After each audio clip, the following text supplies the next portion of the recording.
how to optimize Wix images for SEO. So if you have some images and you notice that your website takes a lot of time to load, that may be because your image are so high resolution that it's basically impossible to load them anymore on a smaller screen. So in order to do that, just head right here to your Wix.com onto your dashboard and then go right here to the app market. Once you're in here, search in here for SEO image. Now, in here, you can see some options like this Rabbit SEO, image slider, and a lot more. So, from in there, you can just select an application that you want to use for this case.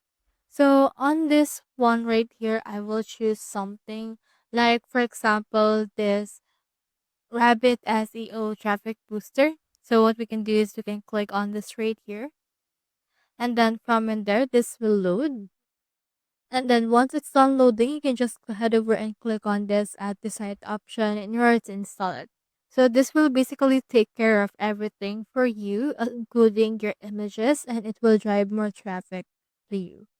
So that's how you optimize fixed images for SEO. I hope this video helped you out.